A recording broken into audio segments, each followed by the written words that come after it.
суроолор болсо финанс министринин өкүлдөрү жооп берүүгө даяр. Бекович, Кыргыз Республикасынын ички иштер министринин орун басары, Мукашев Кыялбек Белекович, Кыргыз Республикасынын каржы министрлигине караштуу мамлекеттик бажы кызматынын төрагасынын орун басары. Жолдубаев Улан Жолдубаевич, Кыргыз Республикасы министрлер кабинетине караштуу жазаларды аткаруу мамлекеттик кызматынын төрагасынын орун басары сөз баяндамачыда. Рахмат, урматтуу төрага, урматтуу депутаттар.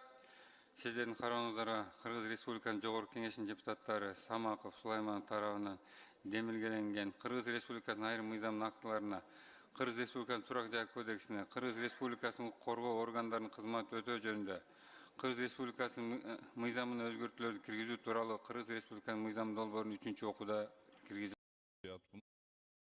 Öyle karşı çıkıyor. Bizde Kudayga şükür hareketimiz çoğun, sabırlı ele bolup kelatabız. Mından keyin de sabırlılıkты kaalayбыз. Kudayдын pendedegi эң жакшы көргөн sıfatlarının biri bul, pendedegi sabırlılık menen jönөкөйлүк. Эми бардык маселе көпчүлүк добушу менен чечилип атат. Эми азыр мен кайра ушинтип сөз бере берсем, бул кийинкиге да прецедент болот. Ошон үчүн добуш көпчүлүк чечтүү болду, баш ийиш керек көпчүлүккө. Анан сиздерге мен таң калам. Бул жерде сүйлөө, каалаган учурда чыгып сүйлөп атпайсыңар. Ким микрофонуңарды өчүрөт? Сөз сурап атасыңар, берип атабыз. Эгер бербесек айткыла. Мына яркий пример. Бүгүн мына Султан Абдрашидович 3-чү жолу сурап атат сөз. Мына 3-чү сиз бүгүн ошондой акыбалда болуп атасыз.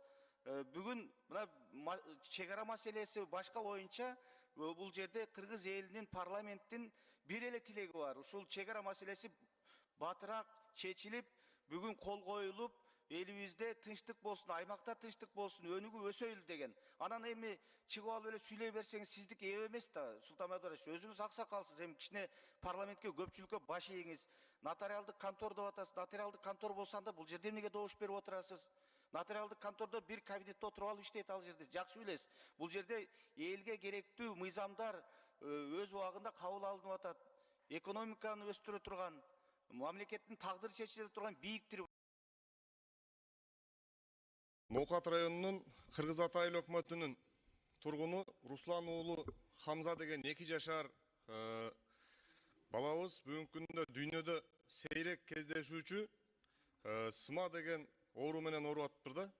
Ушуга мына бүгүн биздин кайдыгер карабаган жарандарыбыз 70 миллион сом акча чогултуп бериптир 2-3 күндүн ичинде. Ошол биздин балабызга 2 миллион долларлык укол керек болуп атыптыр. Ушуга мамлекет тарабынан дагы кайдыгер карабастан бир жардам берсек суранчы. Рахмат чоң.